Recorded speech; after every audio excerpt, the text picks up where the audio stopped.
I had some bread, some toast with some hummus. Some nice dark bread toast. Spread some garlic hummus on there. Yeah. Yes. I can smell that garlic hummus. It was yes. Do you like hummus? Do you like a chickpea hummus? Is there another kind of hummus? Doubtful. I'm not aware of another kind, but yes, I am a fan. I went pretty hard on like just your regular ass standard hummus. Yeah, I love it. Like in individual cups for like a good long time. Now I'm like a little bit off it because I kind of like hummused myself out. Yeah, you gotta take it easy on hummus. I love regular hummus, but I decided to go for a roasted garlic hummus for a change of pace. Only is a slight variation on a traditional hummus. Yeah. We're back here in Shenmue, perhaps definitely. for the final time. Literally, definitely for the final time. You kind of looked up enough to know that we're basically right at the end. Right, yes. We could have 5 minutes more, we could have an hour more, but this is the last That's time fine. they're playing Shenmue. And we mentioned this in like an upcoming Mario Sunshine video that people watching live right now just heard, but it's important to note that once Shenmue is done, there's going to be like some sort of ongoing, perhaps multi-stage voting process where the subscribers, you, the viewer right now, can vote on the next. Yeah. Let's By the time that this is up, there will be a poll or something. We should do a rank choice voting, Kyle. What? We should do a rank choice voting. What is? That's like when you pick your top This is two or three. too dark, right? I mean, I know it's Shenmue, but I think it's literally supposed to be too dark. Let's see what happens. We'll see what it looks like in the morning. Yeah, We might rank have to choice is take a like quick pause. if there's like 4 choices, you pick your top 2 choices, and if your top choice doesn't win, then your vote automatically transfers over to the second choice. How would we do that? How would we track that? I'm sure there's a machine that does that. Londi is still in the harbor. Find out more about the trade. I literally don't remember anything about that. Okay, there was the Bad Angels were trading something with Londi. with the Chi-Yu men. Oh. Who is Londi's men? Apparently, yeah. Or at least Londi is supposedly with the Chi-Yu men. Okay. I guess this looks fine. Yeah. If anything, if we decide it's too dark, it's not so dark that we can't just fix it in post. No. So it's fine. Mark, Oh, what's right, up, my of course, I forgot. And how could I forget? Yeah, Shenmue is nearing the end of his journey, but he does still have a job to do. Oh my god, it's so ridiculous. But I guess it does make sense that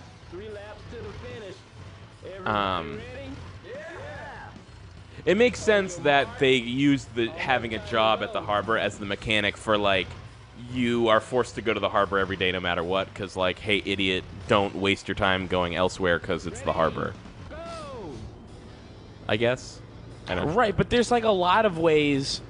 There's a lot of ways that a video game can incentivize you to go to a place without making you spend 45 minutes out of every hour riding a fucking forklift. You know, like a quest marker. Quest markers didn't exist in 1999. I said 2000. That's the wrong millennium, Keith. Well, Shenmue came out in the last millennium, and you're asking it to do quest markers? You're saying that there were no quest markers before Shenmue. I actually, my understanding is that a lot of things like quest tracking, I think, was really popularized by World of Warcraft, which didn't come out until 2004. That's fair. You know, like MMOs before World of Warcraft either wouldn't have a quest system or they'd have like a loose quest system where someone would literally just tell you like, hey, you should do this thing and you'll be rewarded. And then you just have to like remember. Yeah. I guess my like touchstone for an early millennia RPG is KOTOR, and KOTOR just had a system where you... But Keith, this is the last... I know. Previous millennium. I'm saying, so if KOTOR didn't have it, then it makes sense that this didn't have it. In KOTOR, you would have just a list of quests that would tell you where to go. Yeah, and if KOTOR did have that, it would make sense because it was in a whole different millennium than this game, Keith. that is, I think that you're placing too much emphasis on the fact that there was a different millennia. Do you realize a millennium is 1,000 years? Do you realize that? It's just that. Don't wait for the translation. Answer the question. Listen, as Neil deGrasse Tyson puts it, January 1st is an astronomically insignificant celebration. Oh, it super is, man. I was so... Well, it is, but that doesn't stop Neil deGrasse Tyson from being a total pedant all the time on Twitter. Yeah, he's super annoying. He definitely is. But I want to read you the tweet because it's really... No, come on. But I want to say yesterday... To all on the Gregorian calendar, Happy New Year. A day that's not astronomically significant in any way, at all, whatsoever. Yeah. I mean, that's kind of Neil deGrasse Tyson's role, is he's like the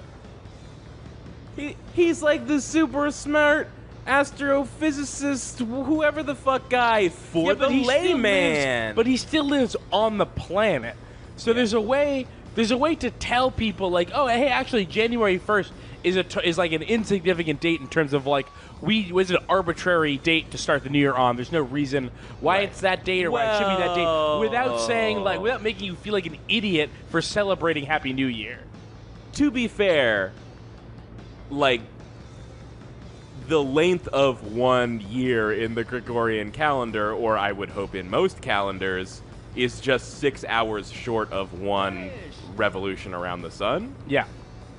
So that's significant, but, like, it doesn't make January 1st any more significant in that regard than any other date on the calendar. Right, it could have been March 25th. It doesn't matter. Yeah. But there's a way to convey that without being, like, at all whatsoever. Blah. Blah. Yeah. Also, that with the internet, someone told me one time, and I didn't fact check this, but someone was pretty convincingly told me that Neil deGrasse Tyson is in favor of science education at the expense of the humanities. Like, he would rather take away money from humanities education in order to fund science education, which is a very silly position. When he should realize, like, oh no, we should just put more money into science. We don't have to do it at the expense of anything else. Considering how little we put into education in general in this country compared to what we could and should, that, like, we don't need to take money away from anything else. Like, that's an absurd thing to even consider. Yeah. This is driving me nuts. I have to raise the brightness. Looks good to me. Driving me nuts. Driving me to Dr. Town. Take a trip to Dr. Town. This is a nice beat. Listen to that. I can't hear it. Where are my headphones? On the ground. Sorry, you put them on the ground because you don't care about your stuff. Could I just say something, Keith? Yeah. Annie up. Yap that fool. Annie up. Annie up. Kidnap that fool. Get him, get him, get him. Hit him, hit him, hit him. Bracelets is yap. Oh, are they ever yap, Keith? Are we working or are we... Oh, I guess we wouldn't have, like, free time in a forklift. Yeah. Just let you drive a forklift around Mark. for fun. Hey, Mark, my best friend. Can I take this forklift to lunch? I know that I'm not supposed to, but we're really close. Oh, okay. My forklift just decided to stop for some reason. Hi. Yeah. Yeah, I significantly decreased the amount to which I liked Neil deGrasse Tyson significantly decreased when I listened to an episode of his podcast where he had Will Wright on, and oh, that was the worst. And like was totally like not sold on the idea of like violent video games not being murder simulators that trained killers. Yeah, like Will Wright was trying to explain, and I liked that podcast. I swear to God, like I listened to that podcast almost every week. It was one of my non-weeklies. I don't think I've listened to it since. And I think I maybe listened to it once or twice since then. But man, it left a bad taste in my mouth. Yeah. And then so like the combination of that and how insufferable he is on Twitter, treating everything that isn't astronomically significant or accurate like it is irrelevant, like or like that is the bar for something being worthwhile is how accurately it portrays like star maps. It's like you remember his thing with the Titanic, right? No. His thing with the wait. Before Titanic. we get too far away, I just want to quickly. Not this way. Go on back. Before we abandon the video game thing, I just want to summarize it quickly for anybody that's curious. It was just like good point. They were kind of talking about like this idea that like games like Call of Duty and other first-person shooters and stuff, it's not like the draw of it is not like the bloodlust of combat. It's like about like like it's like sort of almost like it's. Will Wright's analogy was that it was a hyper tactical chess game, where you were constantly making incredibly analytical decisions about your environment and where you are, have been, and need to be, and that even though that was true and that those games have merit, those weren't the games that he liked to make because he likes to make simulators. He likes to make things that. He likes to make systems where you are affecting an environment based on decisions. You can see your decisions being impacted places. And that's true. If you look at his games, that's what he does. Like, I think Sim Ants was like his thing that he was talking about a lot in that episode. Again, this is something I listened to like 4 years ago. Yeah. So the fact that I remembered that much of it, I think, is like, I'm good there. Everything I've said is accurate. Nothing else is accurate after that.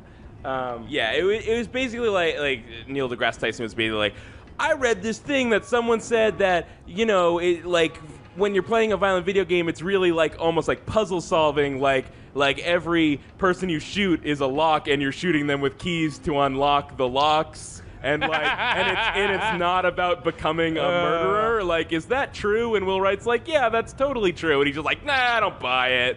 Like, fuck you.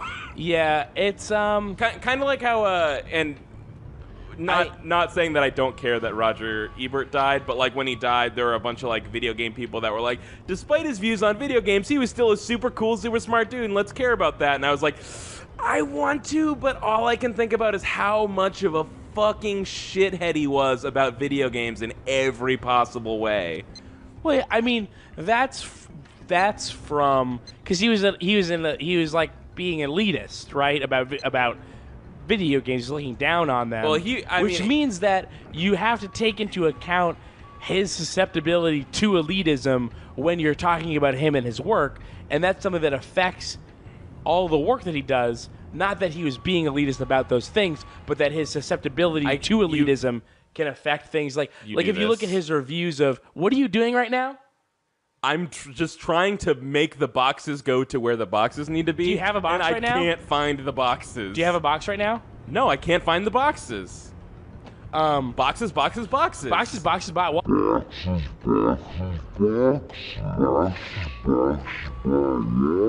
I'm drunk, so I don't know what you want from me. Oh, Keith. I know I could do it. I didn't realize you were drunk. I'm not drunk. I didn't realize that you got crunk right now. You're about to drive off the dock, so I think you're pretty drunk. Well, I killed that guy! That was a ghost forklift! I fucking knocked that dude into the water. I think Nathan in the chat sums this up pretty well. He just says, just because something isn't astronomically significant doesn't mean it isn't culturally significant. Right. Yeah. What I was gonna say is that like you can look at Roger Ebert's scores on things like horror movies, or which he actually wouldn't watch. He would make the people that worked for him watch the horror movies because he hated them so much. Yeah. I mean, and he has there's in his defense, most horror movies are terrible garbage for crazy people. And he has a really great video from the 80s dissecting horror movies' treatment of women when it was Siskel and Ebert. Siskel and Ebert. Could I summarize horror movies from the 80s feelings towards women? Yeah. Dump them out. Well, yeah, essentially. And that was a great thing. But you could tell from his like refusal to go watch the horror movies himself after a certain point to his low scores and I'll say inane reviews of like really fascinating comedy movies. like that stuff is all part of like his tendency towards a certain type of elitism, and that's also what's present in the video game stuff. So the stuff that he was like in favor of, he was really, really good at talking about it. But when he thought that something wasn't worth his time, his criticism really, really was bad. Which doesn't devalue the things that he knew how to talk about, but it does, like, you have to take that into account. Yeah. So his thing, just in case anyone doesn't know, basically his thesis was like, video games can never be art because art is about a creator expressing a viewpoint to a person, and that like you can't let a person have control to any degree over something and still deliver a message to them. It's like essentially his thesis on why video games can't be art. Which is nonsense. It's essentially nonsense. I think that we've moved past the argument. Not everybody apparently. Obviously, there's still people that don't think that video games can be art. Yeah. I don't think that it's even. That used to be a debate. Yeah, like, if you used to say like, "Hey, are video games art?" People would actually go like, "Oh, don't get into this. We can't diverge for 2 hours on whether or not games are art. Oh man!" And now we can't diverge on it because it's obvious and stupid. Yeah. Well, that was there. There was actually there's a lot of stuff Ron Gilbert does that I don't think is great, but he did have this one great line where he was delivering like a keynote at a PAX, and this was in the era where. A lot of people were taking the stance on the games as art debate is like, it doesn't matter, who cares, don't bother figuring out if they're art, it's stupid. And he was just like, everyone's saying it doesn't matter, but like, it totally does matter because of course they're art, you crazy people. And I was like, yeah, Ron Gilbert, you're right. I mean, he said it in a much more like eloquent and interesting way than I just did. Right.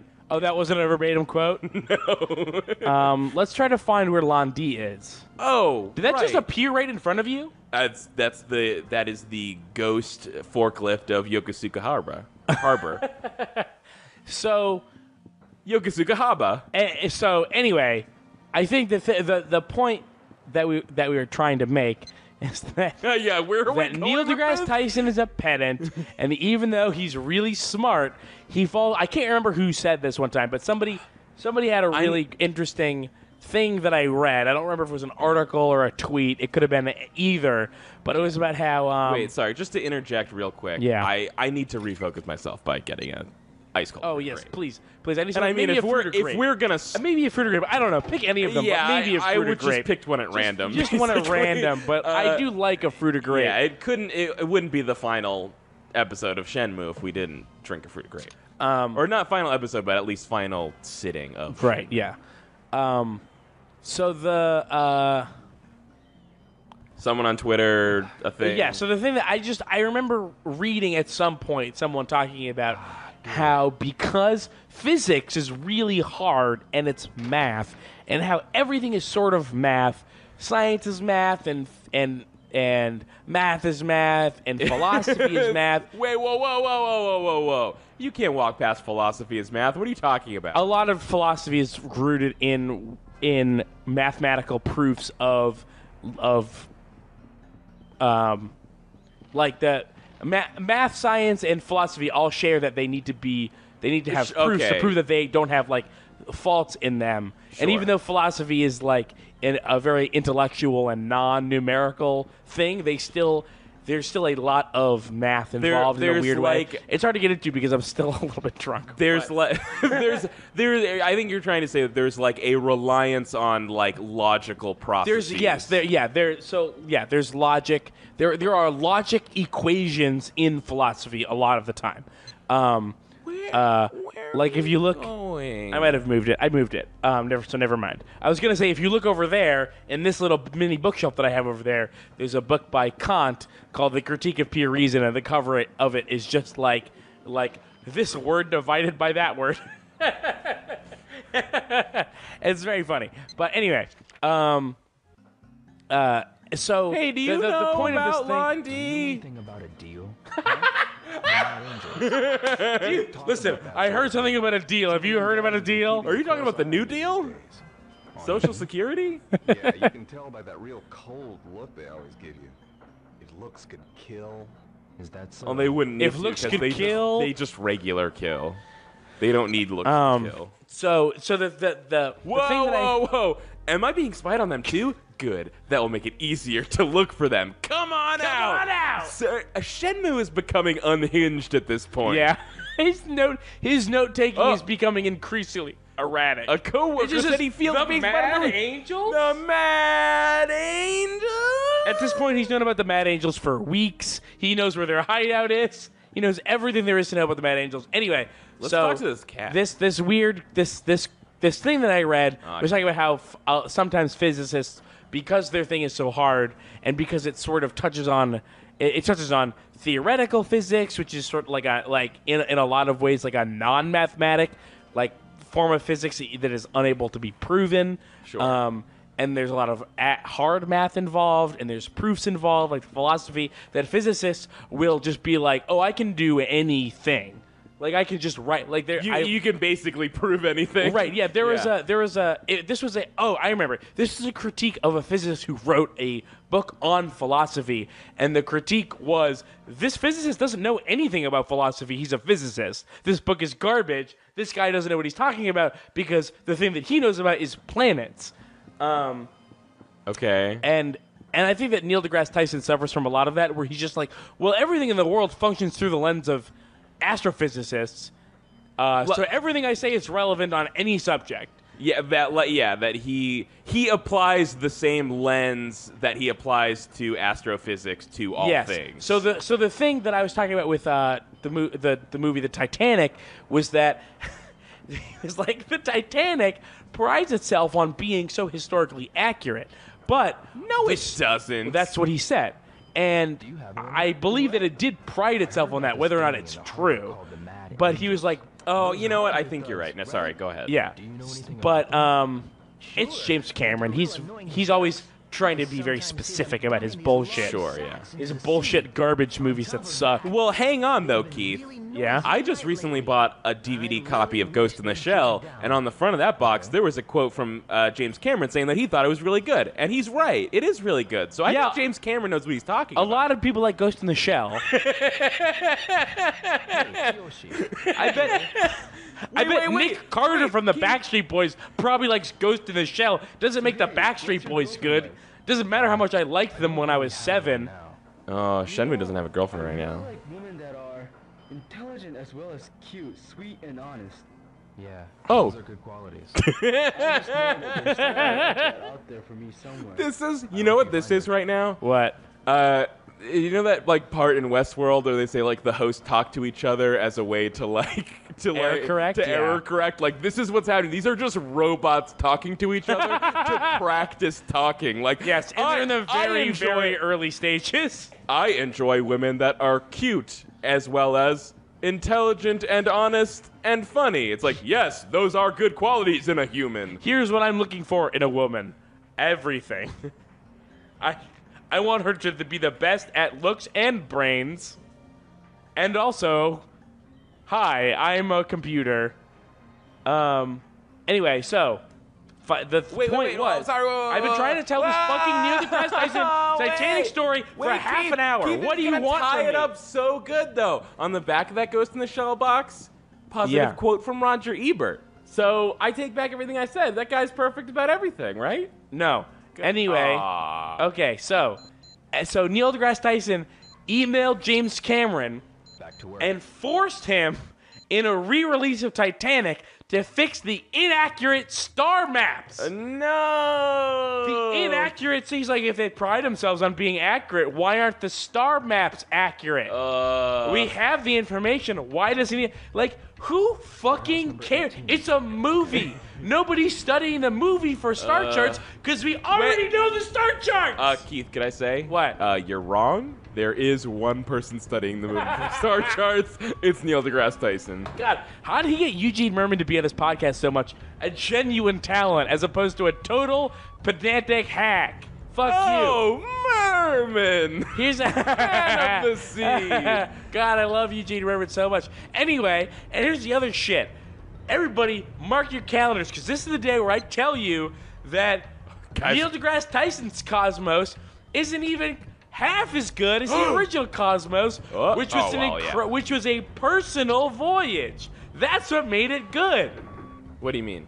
That's what the subtitle was to the original voyage. Carl Sagan program, Cosmos: A Personal Voyage. And it was oh my god, there's more ghosts. No, it's the same one over and over again. There was shit. No, Cosmos, the Neil deGrasse Tyson Cosmos was an incredibly informative. I've never seen it. It was well-made, informative program about science and science education. But it was not a personal it was not so what Carl Sagan did in the original Cosmos was take hard science and turn it into Mr. Rogers' Neighborhood, and it was super good.